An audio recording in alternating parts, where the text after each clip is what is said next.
Folge 103. Interview mit Dr. Grace Liu.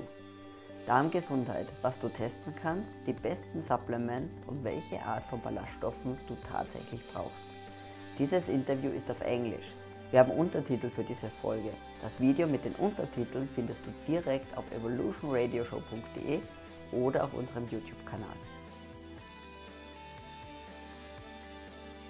Evolution Radio Show, dein Programm für evolutionäre Gesundheit, Training und höchste Performance. It's such a pleasure meeting you again. So we met in Berlin this year, and it's just really nice that you take the time for this interview. Thank you so much for having me. It was so fun to be in Berlin. Earlier, Paul Jaminet from Perfect Health Diet was one of the speakers at the Paleo Convention, and I feel so grateful and lucky to follow in his shoes to be one of the speakers at the Paleo Convention and meet so many wonderful German friends. I actually had taken 4 years of German, but in high school, but I couldn't remember very much, so I could practice. So not even ordering food. Yeah. But everyone spoke so well, so I was in heaven. Yeah. So now that it's the opportunity to refresh your German. So. Yeah. Before we start and before we talk about the gut microbiome and Scheiße, could you tell us a little bit about you, about your background, and what got you interested in the field of microbiome and gut health? So for my whole life, since teenagers, I was actually very chubby and very tired a lot. And I even had joint pains in high school and college. And my friends in pharmacy school, they influenced me, and I started running. And through running and just naturally changing my diet to a lower carb diet, I lost 50 pounds. I had gained a lot of weight after my 2 children were born, and that was the most effective way that actually I lost the weight. And then I ended up losing the weight pretty permanently. Like the last 10 pounds over the years, like if I get stressed or when I develop gut problems, then I regained 10 pounds. Mm-hmm. I probably lost a lot of weight. I lost a lot of muscle probably, but I regained and lost it. But I really got into gut microbiome health as I saw how diet and exercise could really affect someone's longevity, and drugs weren't necessary. So even though I became a pharmacist, through seeing people make, there's your kitty. When I saw, friends and clients just change their diet, such as going grain-free, so many immense changes happened in health. I observed people who were in wheelchairs. They didn't need to stay in their wheelchair. They could walk again, just cutting out wheat and gluten and, grains. Yeah. And many people other than myself lost 30, 40, 50 pounds very easily. And people who had really odd conditions like angina, which is chest pain, heart disease, or heart failure. People can't walk. They're so tired, their heart can't function anymore. They would have immense improvements in their health just simply by cutting out wheat, cutting out grains, and going slightly lower carb. So this became I moved out of the conventional pharmacy field because I found this is just so compelling, and it brought me closer and closer to discovering more about the gut microbiome. That's interesting. And that you made the connection between all the health changes and the diet changes and the gut microbiome. That's is it your training in pharmaceuticals or? Probably, Chinese and European medicine, many of them, and Indian medicine, Ayurvedic medicine, always try to promote food as medicine. Yeah. The Greek physician Hippocrates, many hundreds of years ago, said food is medicine. He also said disease starts in the gut. And I believe longevity starts in the gut. You know, if you're interested in living a better life, or if you're an athlete, I work with executives, business executives and endurance athletes and some MMA fighters. Okay. And, they look for better performance. They want to think faster, because that means money, or they want to play better, faster, right? Because That means Yeah, money yeah. and fame, reputation, and everything for them. That's their career. Mm. And so I help them to get, like you, I do coaching, and I help people to achieve, that better edge just through diet and then certain supplementation Okay. and lab testing. Yeah. Yeah. The importance of the gut and the gut microbiome, it it gets increasingly, yeah, acceptance or yeah, in the Yeah. in the mainstream Especially media. when the fecal transplants came out, the microbiome, Yeah. transplants came out. It's amazing that even my physician friends and my pharmacist friends, they would just be shocked that something's better than drugs. It's Yeah. actually just, and it could have, 90, 95, or even 98% efficacy, a Yeah. cure rate. And actually, no drug actually that we have cures anything really. They may just put a band-aid on certain symptoms, Yeah. some one marker like pressure or blood sugar may improve, but it doesn't mean actually it cures anything like Mm. diabetes or high blood No. pressure. But for this infection, it is so effective that they can use something like a donor stool, fecalian, and it would work like almost For 100%. yeah. Yeah, in many cases. Yeah. It's for Clostridium, isn't it? Yeah. Yeah. So it's for a very specific Yeah. condition. Yeah. Which Yeah. is caused actually, Julia, by antibiotics. Too much antibiotics Is it? Oh. causes Clostridium to overgrow. Yeah. It selects for the bad Clostridium and then they overgrow. Okay. And more antibiotics makes it worse. No. um, in your experience, when you see a client for the first time, what are you looking for? What are your first steps? Well, I like to assess a couple things, three things. I assess their ancestry because that helps me to design a more customized diet. Were their ancestors more European Mm-hmm. and Northern European? Were they living near the equator? If they live more closer to the equator, their ancestry may be more tolerant to carbohydrates. Okay. So yeah, as an athlete, or if they require if they have more glycolytic activities, they may do a little bit better with a little more carbohydrates. Um, and uh, and okay, the second thing I assess is their gut. I do various testing. I Okay. ask them a lot of questions. Yeah, and also urine, Urine. urine, and yeah, and stool, Okay. fecalian, yes, stool sampling. And then the third, I assess their mood and fatigue levels, right? Because that gives me a gauge on how their adrenal glands are. In this day and Okay. age, even children have low adrenal function, and they may even have cold hands Yeah. occasionally, but many adults do.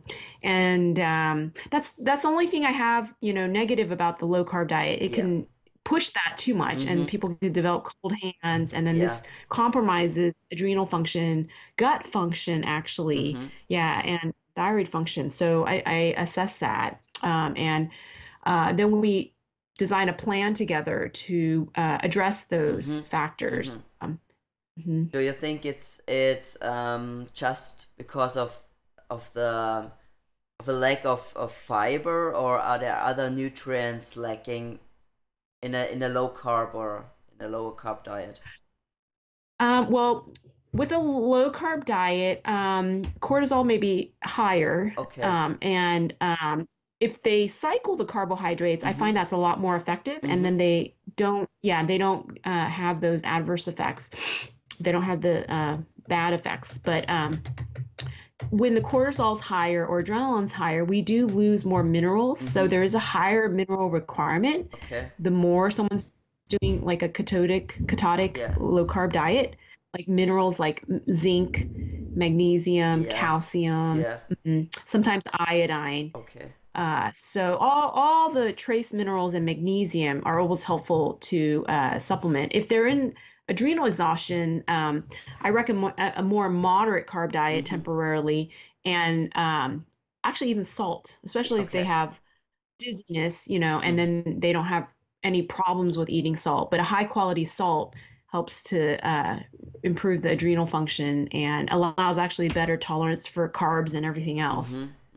If someone would have to follow a ketogenic diet due to therapeutical reasons, are there some?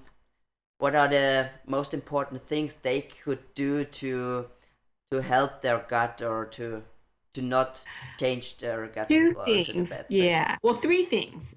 Exercise, which always helps the gut, and not overdoing it. But if they like to do HIIT, that's always great. But yeah, the other two things are really particular for the gut.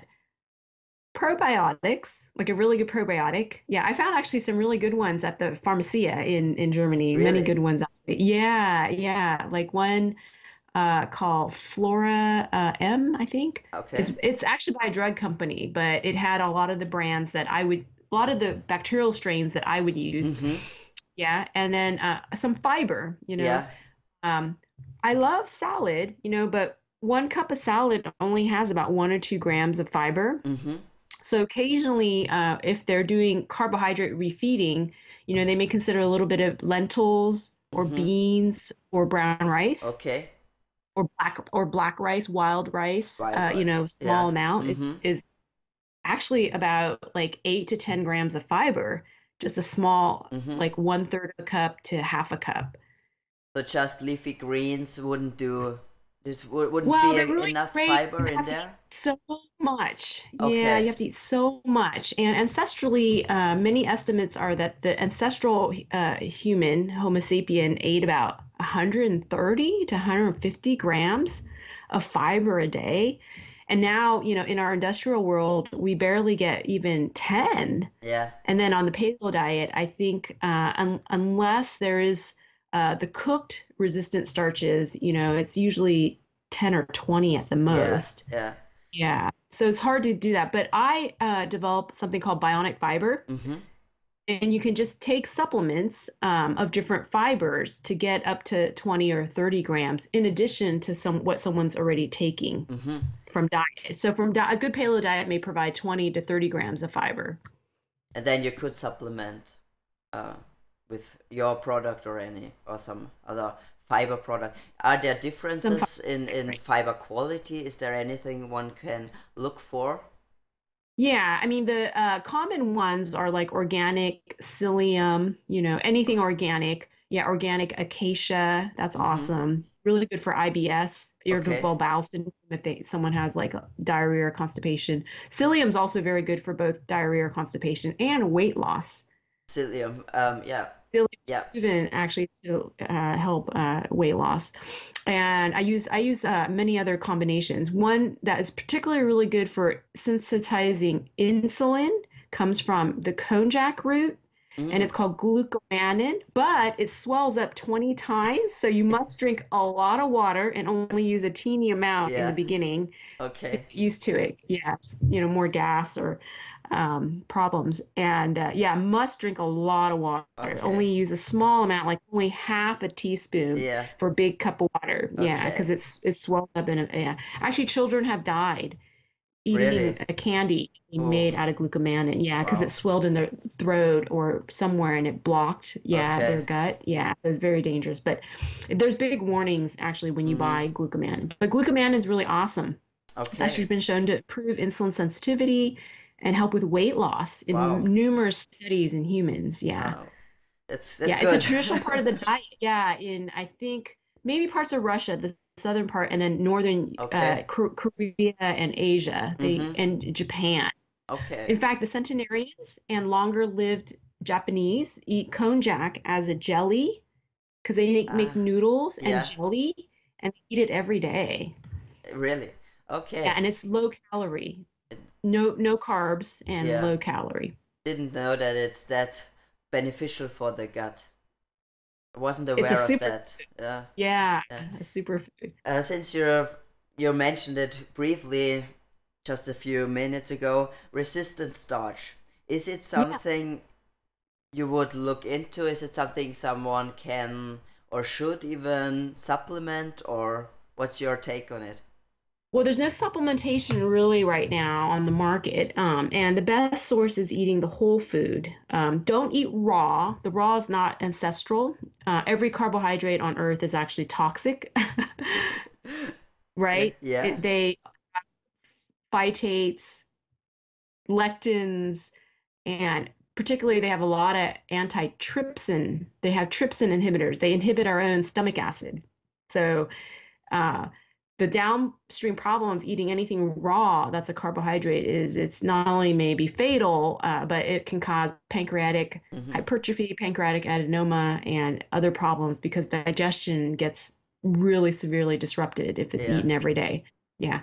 But cook starches are part of actually every culture, especially around the equator. Yeah, and even parts of Northern Europe, I found out in Northern Asia, they had some grains, small grains that were eaten during the Paleolithic, actually, Mm-hmm. legumes and small grains, and they processed them a lot. They Okay. soaked them in water, they fermented them in water overnight or over several days, and sometimes even after cooking them, they would sour the starch, Mm-hmm. sour like the millet or bean and Mm-hmm. make it tangy.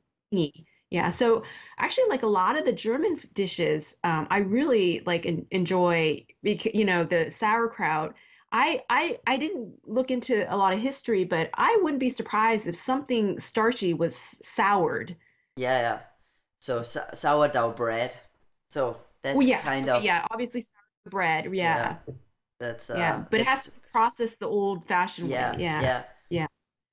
There are a few bakeries trying to do it the old-fashioned way. They sour it for 48 hours, and so I Hmm. think that should should be better or should be beneficial to the. Yeah.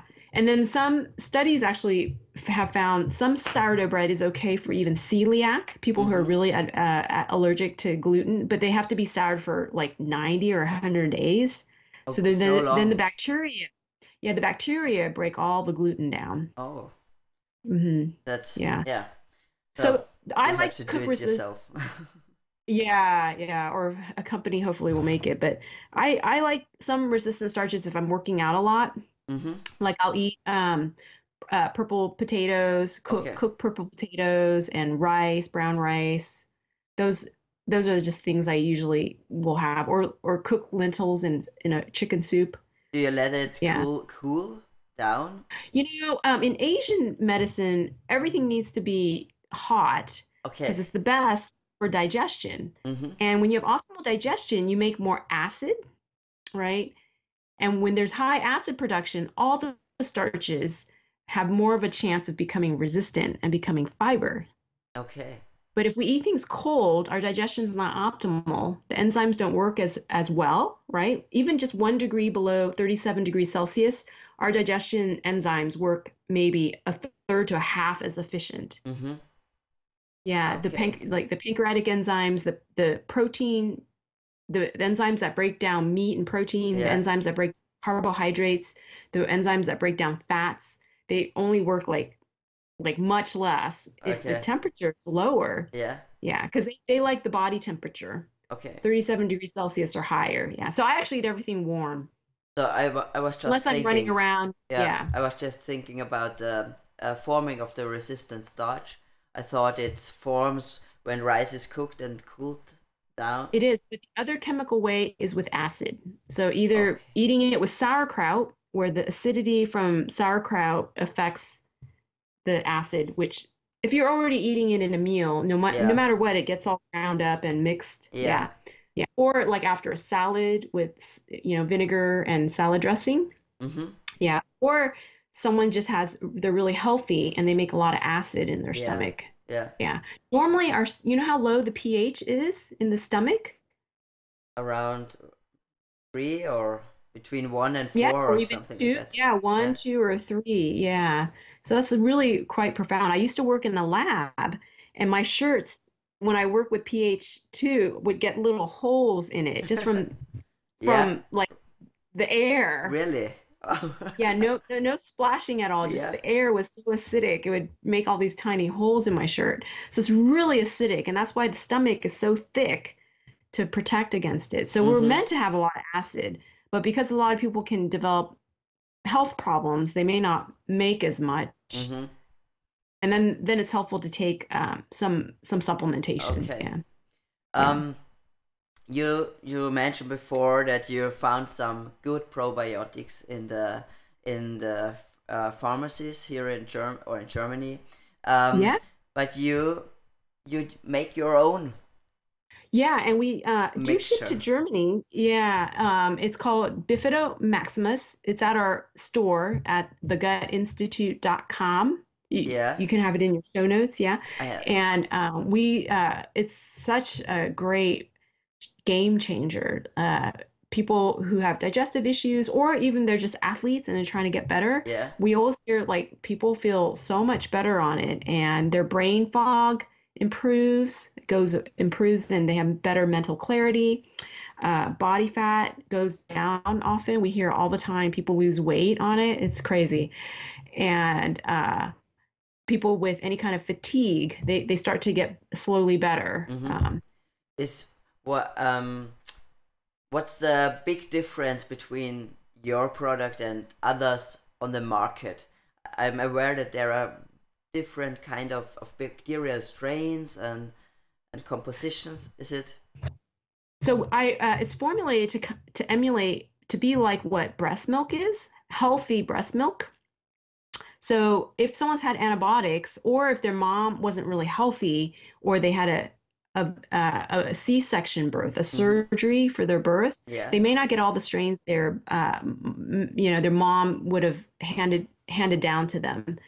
So in other words, they don't inherit the good flora from their mom. So somewhere it's departed from what Mm-hmm. should happen, Mm-hmm. from the ancestral point of view. So we can replace that. So Okay. these are the main strains, yeah, found in a lot of breast milk, or what get transferred during a vaginal birth. Mm-hmm. And so it replaces kind of that. And it's in a high enough concentration that they can actually enter the gut and stay in the gut.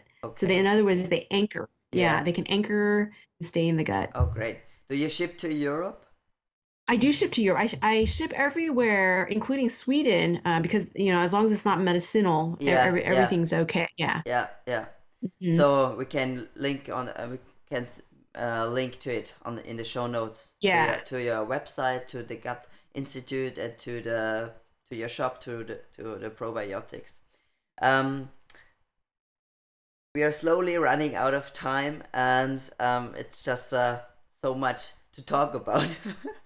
um, for all the people who can't see you in person and or can't visit you in California, and how how could anyone living in Europe, living in Germany and Austria, get in touch with you? Do you do Skype consultations, and you probably have some kind of course in the Yeah, so like we're starting the online classes. So I'm so excited to hear about your classes that you're doing, Julia. That's so exciting. You can reach so many awesome people and clients, and they can learn more about diet and paleo lifestyles.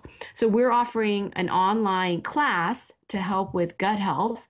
It will address brain fog, bloating, and body fat issues.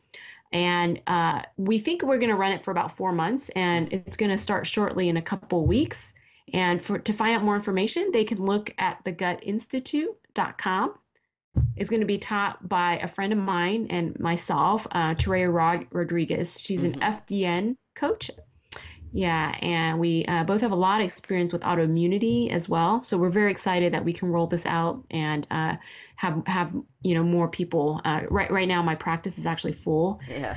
till December. Yeah, so this is another opportunity, and we're just really excited to offer this. Yeah. Yeah, sounds great. So it's just another opportunity for to reach a lot of people, a lot more people than you could just on with one-on-one coaching. So it's a wonderful idea, and I think you will help a lot of people. We hope so. Yeah, it's very exciting, and we're going to offer a before and after gut test. It's Oh, actually a urine test. test to look at what's going on in the gut. Yeah, so we're really excited. And these can ship all over the world as well. Yeah. Wow. Awesome. Yeah. Yeah. Grace, thank you so much for your time. I really appreciated it. And I'm sure it was a lot of good information, and I hope a lot of Austrian and German people are going to your website and visit your course, because you're just an amazing person and really the gut goddess.